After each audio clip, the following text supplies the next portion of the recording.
On Carmel. In the name of the Father, Son, and the Holy Ghost. Amen. Ready. Welcome, internet people. Let's see. This is on. Is that rolling? It should be blinking. Yes. Okay, good. Just want to make sure. Okay, we're going to talk about discipline of children. Children are not any different than the rest of you, right? They just haven't developed yet. Children are little people, and they suffer from little problems. But the fundamentals are the same. The same thing that drives people to theft, murder, fornication, and adultery, it's the same thing that drives babies to bite, hit, kick, eat, fight. It's the same thing. So don't take... it's important to, like, when you see something wrong with your kid, like when you see them misbehaving, take the opportunity and discipline bad behavior. It doesn't matter that, like this one video, this kid is 4 years old, and he's got crumbs all over his mouth, and his mom's like, "Did you eat the cookies?" She's like, "No, I didn't eat the cookies." She's like, "Really? What's that on your face?" I didn't eat the cookie. And she's laughing and thinks it's funny, but it's like, he's lying to you now about cookies, but he's going to lie to you later about drugs, right? Or stealing that $100 and $200 out of your purse. So it's the same principle. It's not funny. But you want to know how to discipline properly, right? So let's see. We go back to what God intended and then what actually happened, right? So what God intended, we have the intellect, right? Which is supposed to know the truth, and the will, which is supposed to desire what is good, and then the passions, because we have our bodies, right? The passions follow the intellect and the will. So the mind knows what is true, and we rejoice in the truth. This is true. I love it. I want the truth. The will is like, and this is good, and I want to choose the good. And so the passions delight in knowing what is true and doing what is good. That was God's plan. So that when it was like, say, somehow a person who's rightly ordered, who has these things in place, they will rejoice in fasting during Lent. Why? Because I'm supposed to fast. And even though I feel like bodily discomfort, my will rejoices in doing the right thing. Even though I suffer any kind of discomfort, physical discomfort, the interior joy I have is greater than whatever I'm feeling. Imagine, what was it? To help you out with this, you know that play Romeo and Juliet? Everybody knows that play, right? And I can't think of, I don't know the play that well, but Romeo would be willing to stand out in the rain, right? And the cold, and he's sitting there freezing just to catch a glimpse of Juliet as she comes by. And he's like, it's worth it. Yeah, the joy he experiences at that one moment is he forgets all about the other rest of the physical discomfort, right? So that was God's plan from the beginning for anything that was good. Anything that was good, we would just be overjoyed and experience all kinds of pleasure in knowing the truth and doing what is good. That was God's plan. But that's not what happened. So now what happened is the passions are number one. The will is second, and the intellect is third. So what does this mean? This means that the passions rejoice in whatever they rejoice in. Could be gluttony, lust, avarice, selfishness, power, control, vanity, whatever it is. We don't choose what attracts us. We're just attracted to it. And the passions will rejoice in satisfying themselves. Truth has nothing to do with it. Goodness has nothing to do with it. I want that. You have it. I'm going to push you down and take it. And now I feel great, right? That's the passions. They're out of control. So the goal in the spiritual life is using the power of our will. I have to choose to subject the passions to my intellect. I got to put number 3 up here at number 1, and I got to put number 1 down here at number 3. That's the spiritual life. That is our goal in life. Now, you can set your children up for success by instilling in them very, very early on, you can do this for them. When children get out of control and they scream and they cry, they don't have their intellect, right? Children's intellect is like they don't know, right? They don't know not to stick their finger in the wall socket or to drink bleach or whatever it is, right? You have to tell them. And even after that, they'll pull stuff down on themselves and all that. They have passions, right? They have passions. They don't have the intellect. You supply the intellect for the child, and you teach them to discipline their passions. And when you do that, when you have well-behaved children, they grow up, and virtue is easy. They know what to do. They know how to discipline themselves. They don't even know how. They're just like, we don't do that. I don't do that. Okay, I've been told to sit down and sit still, be quiet, and pay attention. Okay, that's what I'm going to do. Why? I don't remember why. This is what I do, right? Because when they were 1.5 years old, you cared enough about them to discipline them. And even though they cried and you didn't feel good and it was like, I don't know, I'm stressed, I don't know what to do, you supplied for them, you disciplined their passions, you subjected their desires to their intellect, and they're going to thank you the rest of their lives. So that's the goal of discipline of children, essentially. Questions thus far? Good. Okay. I mean, that's like kind of like what Lent is all about, right? Doing that. Where do we go? For parents, right? Let's see. What did I bring? I did. I take all my notes on my phones. I do these boards, and then I take pictures of them. Well, let's see. We have anger. What else do we have? Force, I guess you could say. Discipline. I'm trying to remember what are these good things or bad things? Huh? Neither, right? Neither one. It depends on how you use it, right? Well, discipline is a good thing, right? Even like Hitler's Nazi, soldiers, the fact that they were disciplined, that was a good thing, right? I mean, they weren't using it well, but discipline is good. Force is good, and anger even is good, right? Our Lord was angry with the Pharisees. He was angry chasing the money changers out of the temple. So these are good things. Oh, even this too. I forgot one. Fear, right? Fear is a good thing. We should. Fear of the Lord is the beginning of wisdom, right? We should fear that which is harmful. If we didn't fear, like, storms or cliffs or dangerous animals, we'd all be dead, right? So fear keeps us alive. So that is a good thing. And do I have all kinds of classes, but I don't think I have this one on my little picture thing. Okay, whatever. So you as parents want to be able to properly use these, and these are passions, right? These are either passions or abilities. You've got to use your intellect to use these properly to teach your children to subject their passions to the intellect, right? One of the big tasks of parents is setting the example. Children are going to imitate you, right? And all too often, the children are selfish and spoiled and immature. And because the parents are selfish and spoiled and immature, the parents get mad and then punish the children just because they're mad. They don't punish with the intellect. They punish because I'm stressed out and angry and, I've had it, and, they just punish. Now, that's probably going to happen with everybody. And how can I say this? That's not entirely bad, because the children probably they probably do need to be punished, right?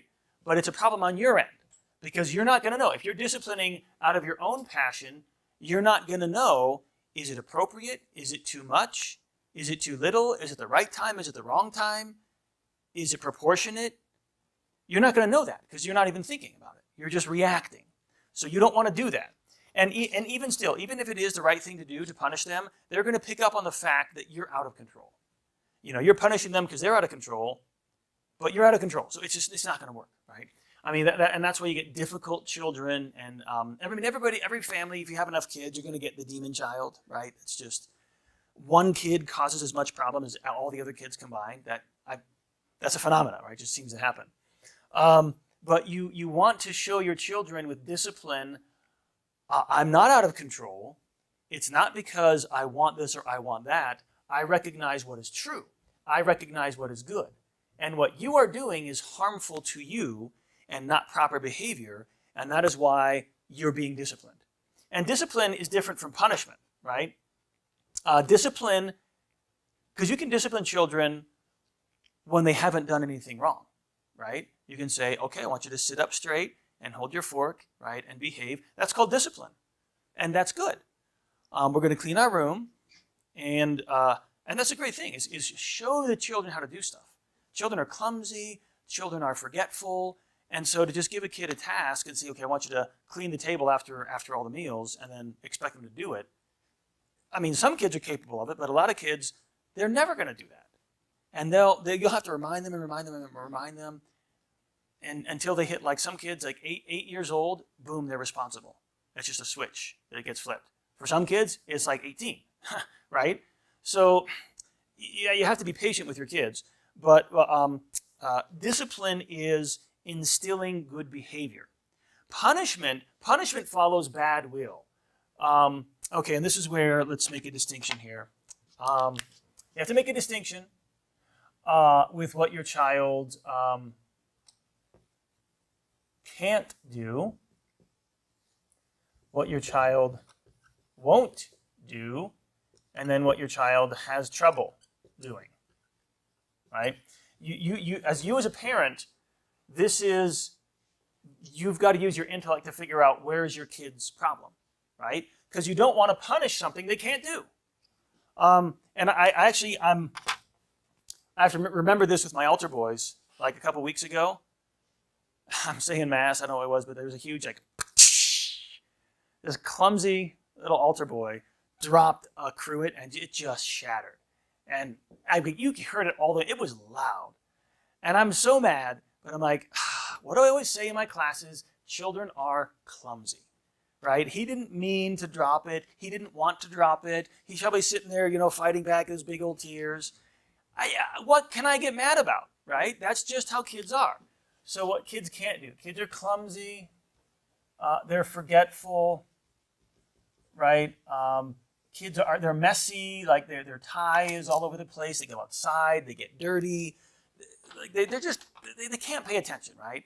You have to be able to be accommodating, right? They just can't do it. It's like, all right, I understand that's subject for very patient discipline.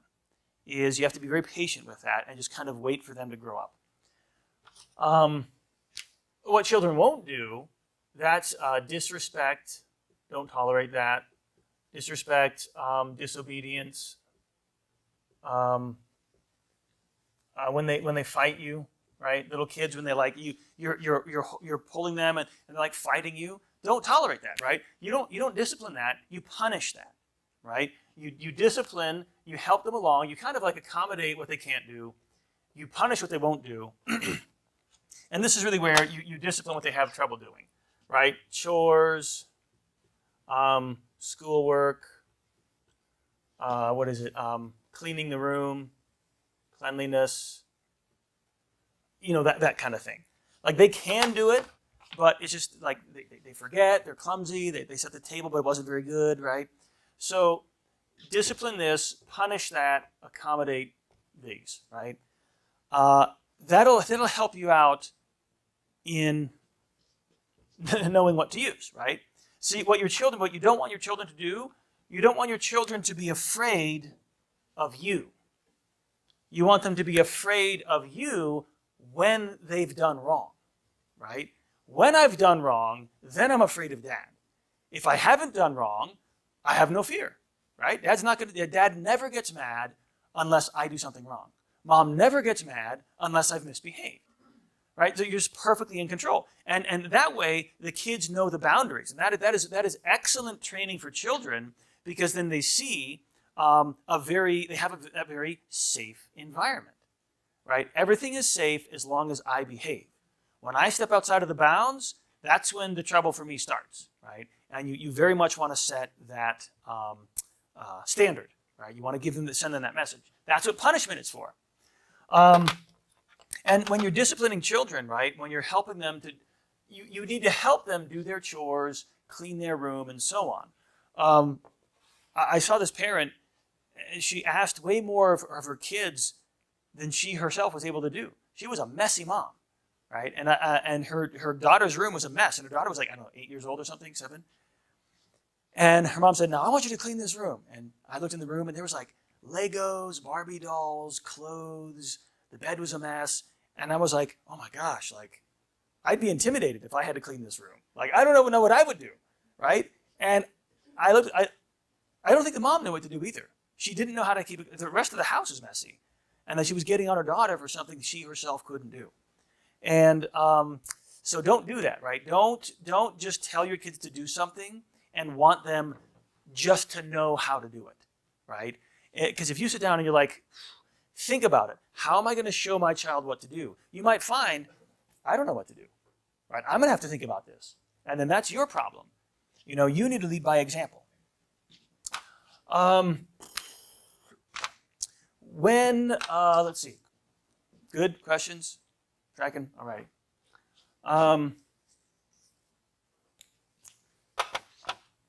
So when you discipline, right, so here's you, and here's your bratty little kid. Right? Okay. And you can discipline at this age. They know, right? As soon as kids are old enough to put together cause and effect, you can start disciplining them, right? That starts to happen when they cry and you show up. They're like, oh, hey, I cry, and mom shows up. All right. But kids can understand. They absolutely can understand. So don't think that, oh, they don't know what they're doing. Yes, they do. Right? You can start making this distinction at a very, very early age. So what do you want to do? The child misbehaves. So this is the level of their passion, right? The kid wants something. And this is the level of your discipline, right? So what do you want to do? Generally, you don't want your discipline to be like way overkill. All you're trying to do with and this is really not discipline, this is punishment, right? So this is the kid's passion, and you're getting in here to punishment or discipline, punishment, discipline. You just want to be just above, right? Your goal, and what is this threshold? This threshold for the kid is this level right here is the kid saying, it's not worth it, right? Me crying, me throwing a fit, whatever, this is how much it's worth to me, and this is the punishment I'm getting. Not worth it. Not going to do it. I'm going to quit. I'm going to listen to mom and dad, right? That's what you're trying to get your kid to do. What's your kid trying to get you to do? It's not worth it, right? So your kid, when you punish, if your kid keeps misbehaving, that's what he's trying to do. He's telling you it is worth it. The punishment you just gave me, I don't care. Punish me. I'm going to still scream. I'm going to still throw a fit. I'm going to still do whatever it is, right? What are you going to do about it? And your kid is, this is not like a formal process, but he's like, what are you going to do? Because I want you to give up. I'm willing to keep going. Are you? So that's, and then it's like, so when you start punishing your kid, you want to have this in mind. This is the first punishment. If they keep going, what's the second punishment going to be, if anything, right? Or the third, and so on. And it might just be, hey, you do this is what happens, and that's it. You go to your room. If you do it again, the same thing's going to happen. It's your choice, right? And this is more toddlers and teenagers kind of fall into this game, right?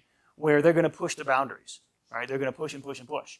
And you don't want to lose a battle of wills. So we get to our paradigm of when you discipline, you've got to make it clear that you're disciplining. 0, 1, 2, okay. And what I say with disciplining is, when you talk to your children, the first level of discipline is going to be your voice, right? Everybody's got their normal voice is what I call it, the normal voice. Be quiet. Go out of the kitchen. Stop that. Put that down. Come here, right? You're just saying things you want, right? And the kid is looking around or whatever. It's not punishment, it's just instruction, right? And they may do it, they may not do it, but you're not really paying attention. Come here. Oh, no, that's fine. Okay, fine. Stay there, whatever, right? That's going to happen. You got to make a difference between your serious voice, right? Once you use your serious voice, actually, I should do this over here. Boom. There's the line, right? Boom. You have your normal voice, your serious voice. Once you use the serious voice, that's your first level of discipline, is your serious voice. Hey, listen, pay attention, look at me, right? Come here. If they don't listen to your serious voice, that's when you start punishing, right? And you should have in mind, your level 1 punishment. Now, how far should you be willing to go, right? Infinity, right? Nuclear war. You're not going to lose, right? If you use this serious voice, this is where you get into the won't, right? This normal voice, you're like, okay, which of these is going on here? If you switch to serious voice, you're like, that's where they like, okay, mom and dad want something, I better listen. And if I don't listen, then this paradigm is engaged, right? Boom, you start engaging this, and you've got to have this figured out. Level 1, 2, 3, 4, etc. Too many parents are inconsistent. There's no distinction between normal and serious voice. They say this, they don't say this, or they punish it one time, let it go another time, or mom and dad are different. Mom punishes this, but dad says it's okay. So you've got to be on board, and you've got to be communicating. If you're going to punish something, make sure you tell your spouse, hey, I punished, this is what happened today, and this is what I did. You were gone, and here's what happened, and this is how I reacted. And don't disagree with each other in front of the kids. That sends a horrible message. Like the kids should, when they get punished, they should think like, okay, this is a punishable offense. If you disagree in front of each other, they're like, mom and dad can't figure it out. So how do they expect me to, right? So don't introduce that ambiguity in their minds. Even if you don't agree with a punishment that was given, disagree behind closed doors, right? Figure it out and then come back. And even if kids have been punished wrongly, if you think, it's better just to move on and correct it later than to make this big, especially if they're toddlers. Don't make this big deal of, well, mommy's sorry and mommy made a mistake and she shouldn't have punished you. Just don't do that, right? They don't care, right? All they're going to know is like, oh, mom was wrong? All right. So the older kids get, the more of the intellect you can engage, right? The more you can start reasoning with your kids and so on. Up to 8, 9, age of reason, 7, 8, 9, that's when you start wanting to give your kids reasons for stuff, like other than, because mommy said so. That's fine up until, kindergarten, first grade, and so on.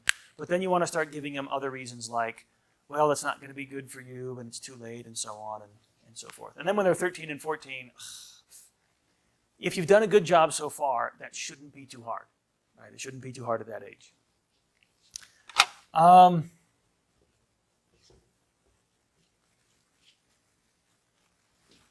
That's pretty good. Other questions? Making sense so far? Mm-hmm. I think either I'm getting better, I'm forgetting a ton of stuff. So just like, that's all I had in mind.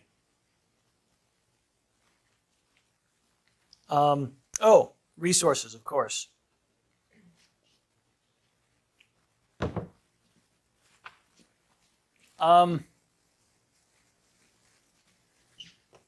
This works on like adults too. And also it works on chat groups. My Signal, I have a couple of Signal chat groups in the parish, like a men's group and all this kind of stuff. And people post stuff and they like put jokes on there and memes and, all kinds of stuff.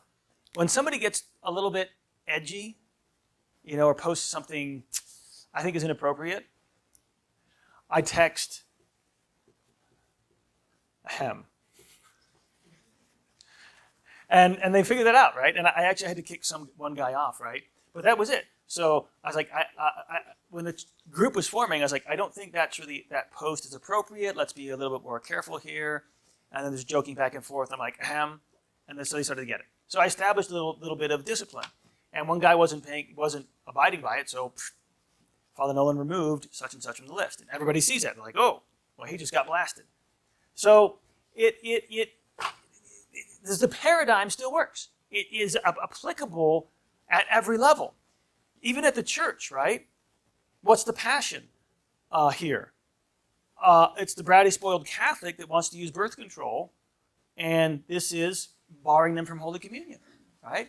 They go up and they receive anyways, and then the next one is, okay, you punish the priest who gave them communion, the person. So until they say, okay, this is not worth it, right? It's not worth it. What I wanted to make a stand. I wanted to make a political statement, and I'm starting to look bad, but I wanted to look good. Well, that's not worth it. So this is just the paradigm of human nature. It's the paradigm of discipline. I've got another great thing I can add to this. But resources, good resources. I'll do it down here. There's Dr. Ray Garendi, a good one on disciplining children, and then Dr. James Dobson. I think Garendi is Catholic and Dobson is Protestant, but they're both very much aware of the natural law, right? And in fact, my parents were the ones, they read James Dobson and they applied discipline according to that method. And obviously it was very good, right? I think it was good. I think we got parented well. And my parents were a little bit too harsh in some respects. Like I can remember getting, punished for no reason, I didn't think it was a reason. It was a little bit hard, and we were like, but Mom, that's not fair. Too bad, life's not fair. We get that kind of a thing, right? Like, but we turned out all right. I mean, if we could go back, I wouldn't want them to be different, right? Even if they were too hard, they really helped me to subvert put the passions in their place, right? And so I'm very, very grateful to my parents for that. Because I see that the trouble with like the quote millennial generation, which is like pretty much most of you, except for you all, right? I think you're with me. In that when you have only like one or two kids in a family, especially with one kid, every passion of the kid is an event. It's like something you have to attend to. Oh no, little Johnny's upset. Little Johnny this, little Johnny that. It's like we have to fix this problem. You're so upset, we have to make you not upset. And the kid thinks, oh hey, every one of my emotions is an event. My emotions are primary. I should be taken into account because I always have been. So that is a problem that it's not. I mean, of course, it's a huge generalization, but that is a problem that can happen.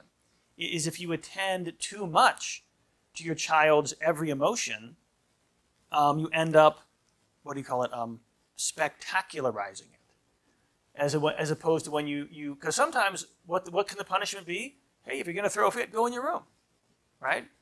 Take your little screaming toddler, go put him in the room, lock the door, they scream and throw a fit, and you're like, come out when you stop crying, right? Bye. Like I'm not having it. I'm not going to sit here and argue and fight with you. I'm going to put you in your room. I got stuff to do. You can do your thing. And then you come in, and if they've made a mess, okay, you can come out when you clean it. Right? That's your choice. What are you going to do? I'm hungry. Okay, you can eat when you clean your room. When is they going to say it's not worth it? I miss dinner, I miss breakfast. You gonna eat yet, or is it still worth it to you? So this is what it means when it says, this is going to hurt me more than it hurts you. You've got to be willing. A lot of parents, they won't go. They won't go all the way. The kid is tougher than they are. Don't let it be that way. You've got to realize that if it's a battle of wills, the kid will not do what you say, and what you say is right, it is good, it is proper, you know it's right, you know it's proper, they will not do it. You cannot give in to their passion. That's like one of the worst things you can do.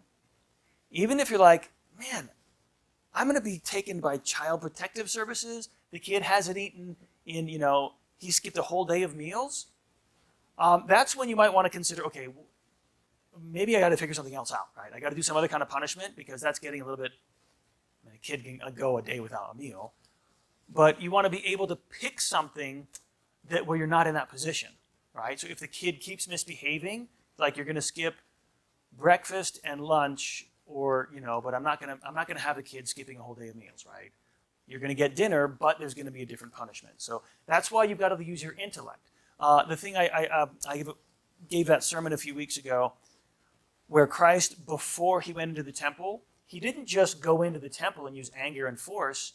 He thought about it first, and the signal in the gospel was he made a cord of whips, or a whip of cords, right? And that takes time. It takes time to sit there and make something and then use it. So that's what I tell parents. Make your little whip of cords. Think about how you're going to discipline kids ahead of time. And it's going to be the kid's going to have to misbehave first for you to okay, what am I going to do? He's been doing this. This is a pattern. Okay, how are we going to handle this? Let's try this, right? But with these principles in mind, it's going to be a lot easier to come to agreement, right? This is the kid's misbehaving. We need to agree. This is what needs to happen.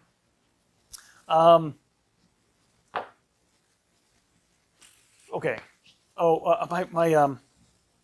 My brother had a kid who was misbehaving, a little girl. She was 6 or 7. And he's like, man, I'm really having a tough time. If you could pray for me. I just don't know what to do. It's like, I spanked that kid. Her behind is black and blue, and she still is bratty. She still will not obey. I just don't know what to do. I'm like, okay, I'll keep that in mind. So I think a year later, I asked him, hey, how's things with your daughter? He's like, oh, it's great. Perfect. Well, what happened? He's like, I just wasn't punishing her enough. I wasn't spanking her enough. And so it's like, wow, she was willing to take the pain. It was worth it to her, right? Now, you don't have to use corporal punishment, like the application of force, but again, you want to keep in mind that your child's soul is way more important than their body. It's okay to cause pain. What you don't want to do is cause injury, right? Make sure that you know the difference between the two. Pain and injury. Pain is fine. Pain is temporary. It's going to go away. You're fine. Injury is going to be lasting. But the soul, what injures the soul are the passions. The soul is wounded, right, by pride, vanity, anger, selfishness, stubbornness, disobedience. That wounds the soul. My battery's going low. All right, you guys might get cut off here in a couple minutes because my battery's about to run out. But I'm recording it, so I'll send you the recording later. What's it? Kids, passions, corporal punishment, soul, body. It's better to cause pain to the body to prevent injury to the soul. That's the principle, right? Sin injures the soul. Pain hurts the body but doesn't injure the body, right? So that's the principle to keep in mind. Cause pain to avoid injury. And physical is lower than spiritual. A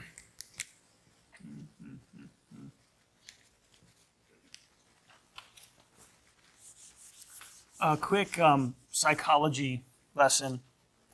There is something called game theory. You heard of that before? Yes. It kind of got a recent name. Video game developers use it to addict people to their games. And it's based on fundamentally two principles. Reward. Oh, I'm going to use my little colors here. There we go. Boom. Reward and punishment. or threat, right? Threat of punishment. So in order to have a great video game, you want a game where you have the hope of reward and the threat of punishment. And you got to have a good balance between the two. Because if you have all reward and no punishment, the game's not fun. It's like there's no threat, there's no like bad guy, there's no difficulty, like this game is just easy.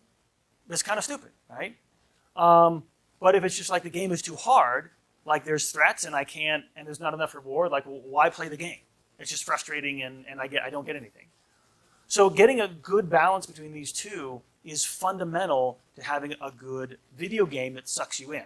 And the way they do it is they start with, at the lower levels, frequent, easy rewards and frequent, how would you say it, easy threats that you can overcome. The example in kindergarten is happy faces on papers. Write your name. They write their name. 100% smiley face. Good job. Because like, woohoo, yes, this feels great, right? I want to get 100% every time. And then you slowly increase the difficulty. And what's the punishment, right? The punishment is the little frowny face, right? Oh, you didn't do such a good job. They're like, oh, I didn't do a good job. I'm going to try harder, right? So this is more the discipline thing. This is not punishment. This is discipline. Is you're teaching your children you want to reward good behavior and you want to discourage bad behavior, right? You want to punish disobedience. You want to punish bad will, but you want to discourage clumsiness, forgetfulness, messiness. You discourage that. Oh, it's a little bit messy today. You don't get a gold star, but you get a happy face because it could be cleaner, right? Like, oh man, I want to get the happy face, right? I want to get the gold star. You get 5 gold stars, we go get ice cream, right? So that's the and you know this, right? This seems very logical, but when you break it down, that's really all you're doing. Now in the church, this is a big problem in the church today, because what's the reward? Heaven, right? That's why we're good. We want the hope of heaven. What's the punishment? Hell. What's the problem in the church these days? If hell exists, I think it's empty. There is no threat. The game is boring, right? Everybody goes to heaven. Why even bother trying? And it's like, oh, you talk about hell, you scare people off. No, fear of the Lord is the beginning of wisdom. So it's going to be the same way with your kids. You have these awful, the stupid, bad pop psychologists who say that, oh, you shouldn't use corporal punishment or your children shouldn't be afraid of you. And you have this idiotic psychologist who wasn't worth, or counselor, wasn't worth the paper she got a degree on. This kid, a teenager, young, 12, 10, I don't know, something like that, like physically hit his mom or something like that, or physically attacked his mom. And the counselor said, oh, that's a good thing because he feels safe. Safe, like a safe space. He's not afraid of like retaliation or something. It's like, that's bad. Nobody should feel safe committing a crime. Like, you know what? I feel safe enough to rob a bank. You don't want criminals to feel safe, right? So that's what happens when you don't do any punishment. Or your punishment is just not commensurate with the punishment is stupid. I'm going to do it. I don't care. You punish me, so what? And children, those toddlers, if you punish them or if you spank them and they just throw a royal fit and they keep screaming and screaming, they're telling you it's worth it. And you can punish screaming, right? Those kids like scream en masse. That is a punishable offense. You don't have to make that noise. And you can take something from the can't, you can make it a won't. Or a have trouble to a won't. Like you have trouble behaving, but I'm going to sit down. Here's what one parent did. They sat down with their kids. They had the kids, 4 of them lined up on the couch, and they said, we're going to sit here for 10 minutes. And I don't want you to get off the couch. I don't want you to squirm.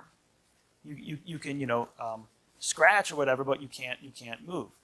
And if the kids moved, it was right there. He watched them for 10 minutes. That's how you build discipline. You have to have discipline. So what I tell parents is practice mass. And it got it to the point to where the kids would sit still for an hour. And they were like 4 years old, right? Wouldn't make a sound. Because mom and dad were disciplined. And the reason kids misbehave at Mass is because they misbehave at home and nothing happens. But if everything is all punishment and no reward, your kids give up, right? And this usually happens with teenagers, right? Is they feel like mom and dad don't understand, and I can't go out, and I can't have a phone, and I can't do this, and I can't do that.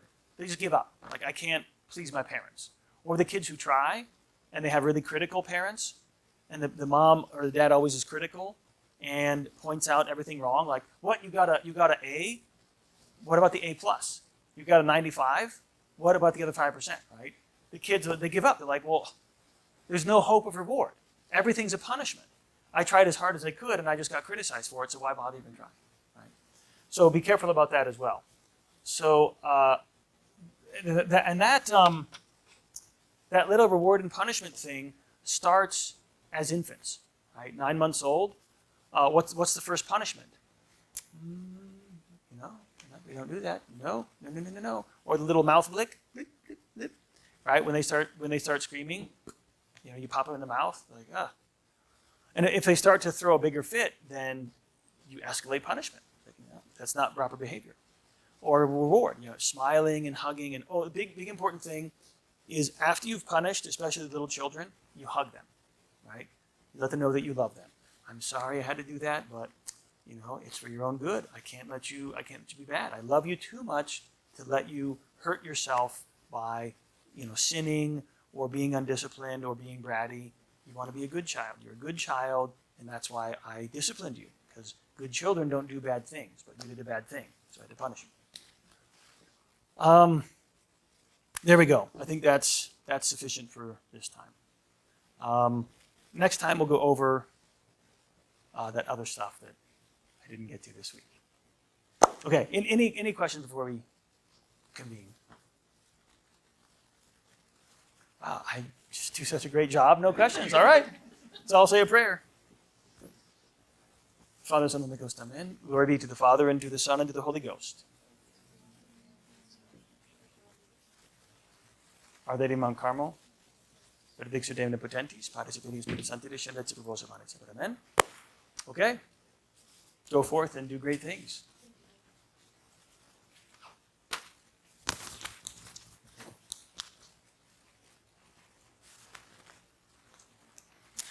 Do you have your witness forms?